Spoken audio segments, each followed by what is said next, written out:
Magandang araw sa inyo mga kaunggoy.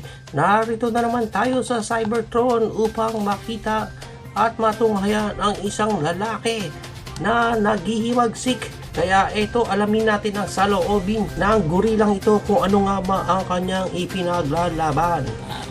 Maki unggoy, Maki gorila, walang galang na po. Teka lang ho. Huwag niyo po sana akong sasaktan dahil narito lamang po ako para pakinggan ang inyong saloobin. Ganun ba? Maaari ho bang ibahagi niyo sa amin ano ho ba ang ipinaglalaban ninyo? Hello. Naka-record na ba yan? Oo, unggoy. Magsasalita ka na lang. Okay, sige. Eto kasi, mga pinuno natin, hanggang ngayon, wala pa rin yung ipinangako nilang saging. So, nasaan ang saging? Ilabas nyo ang saging ko! Saging ko! So, ayun na nga po mga kaunggoy. So, nasaan nga ba ang kanyang saging? Sana nga ay matapos na ang paghihimagsik na to at makita na niya ang kanyang saging. Muli, ito ang kagorila nyo nag-uulat para sa inyo mga unggoy. Hello guys! Welcome once again on our channel. This is Pinoy Toy Review Channel. Ang channel na kung saan nire-review natin ng mga iba't ibang klaseng toys makita natin sa market based here in the Philippines. Now before tayo mag-start, please don't forget to like this video, especially if you like gorilla toys.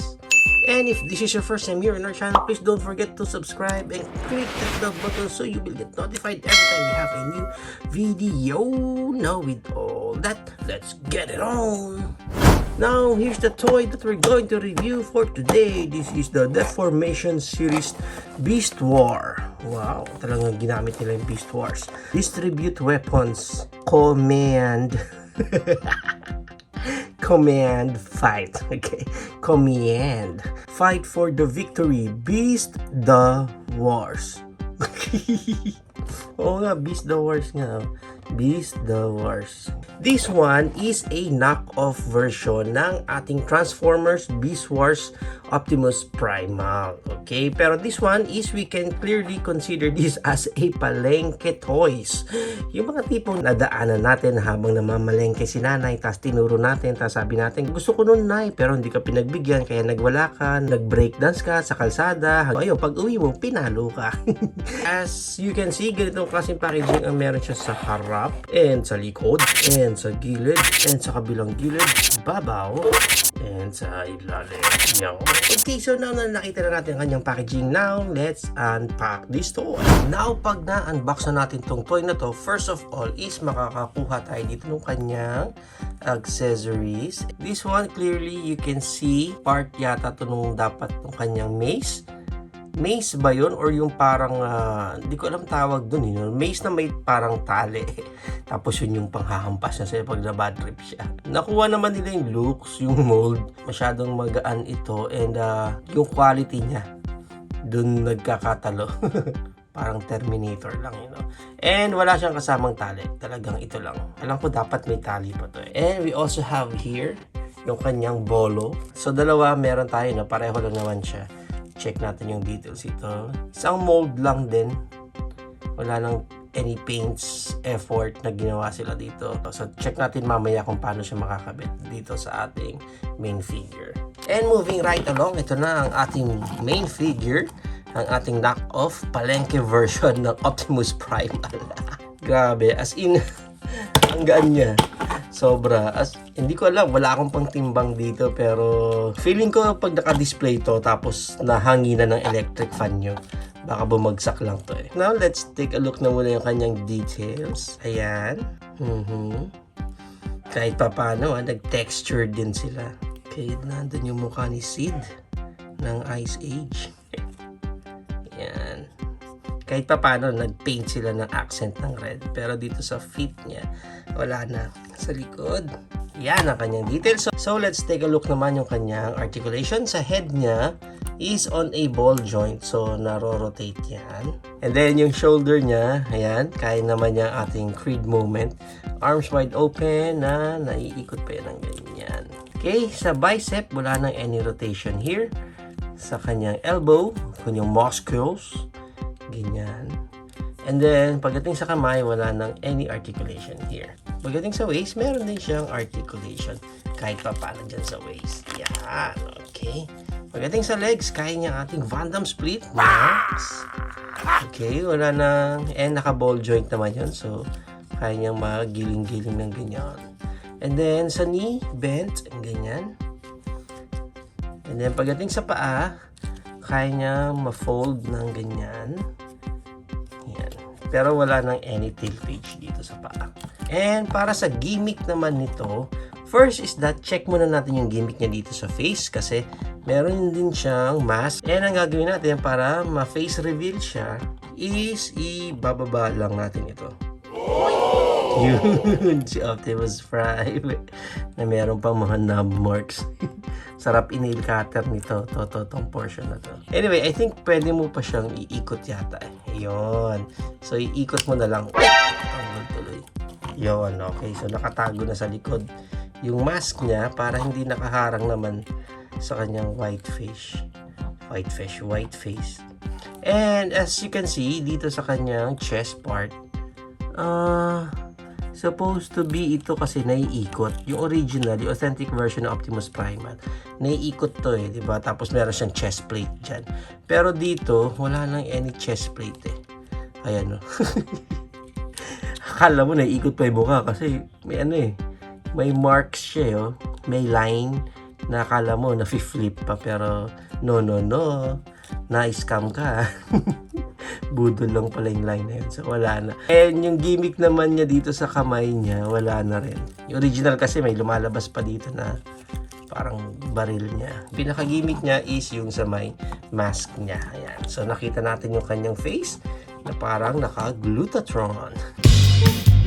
So, check naman natin yung kanyang mga weapons. First is that itong kanyang mga bolo. Ang liit nung hawakan pero it can fit naman. Yan. Okay. Nox. Sayang lang sana na-paint naman nila to ng white. And itong mga weapon niya na to, kung meron ba siya ditong kabitan sa likod, wala na. Yan, pag ganyan. Ilalim ng shoulder niya. Yan, pwede siguro ganyan. wala nang ibang pagkakabitan itong weapon na to Check natin itong kanyang mace or yung kanyang bungo. Yun, kasya naman pala sa kamay. At sa ulo ng mga balita. So, yan ang kanyang weapons and ganun lang. So, right now, let's proceed naman sa kanyang transformation. So, itong figure na to, pag binili nyo, wala siyang kasamang manual and buti na lang, kabisado natin. Ilapag muna natin yan dyan, ulo niya, and then, sok-sok na natin yan dyan. Hindi gaano nag-fit. And, itong shoulder niya, baba na natin yan dyan. Usag natin ng ganyan. So may bicep rotation din pala siya. Nakuha po mag-bicep rotation. Pero parang nasa lower part na nung kelly-kelly niya. Usually kasi nandito sa taas, diba? Pero ito nandito na sa parang elbow part na yung kanyang rotation, bicep rotation dyan. Yan, ikot natin. Yan. And then pagdating sa feet, itaas na natin yan. Yan. After mo mataas yan, ikot na natin yung waist niya. And then, papantay na lang natin yan dyan. Ganon din dito sa kabila. Yan. So, ito na siya sa kanyang Gorilla Mode. Yan. So, check naman natin yung details ng kanyang Gorilla Mode.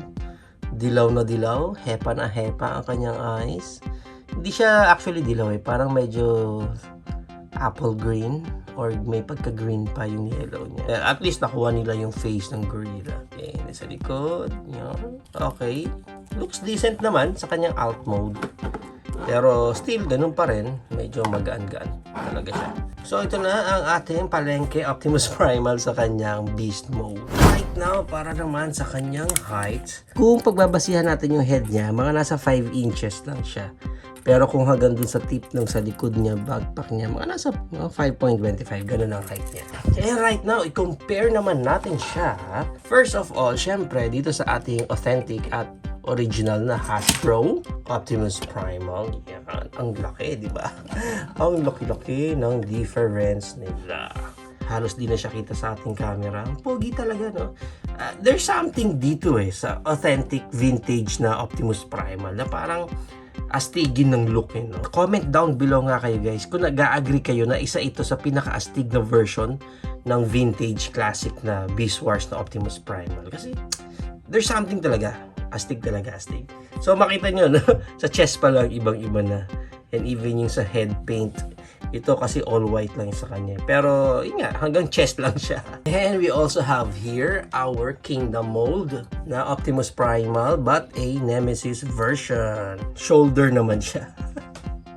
Hanggang dulo siya. Kasi ito halos sa waist lang eh. Ito naman sa shoulder umabot siya. Siyempre, hindi mo wala ang ating Generations. Spinator.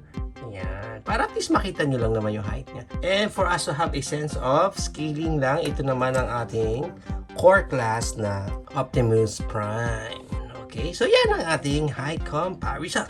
So if you are planning to buy this toy, ang price range niya is around 300 pesos up to 500 pesos. Depende na lang ulit kung saang market kayo makakuha ng specific copy nyo nitong palengke toys natin na Optimus Primal.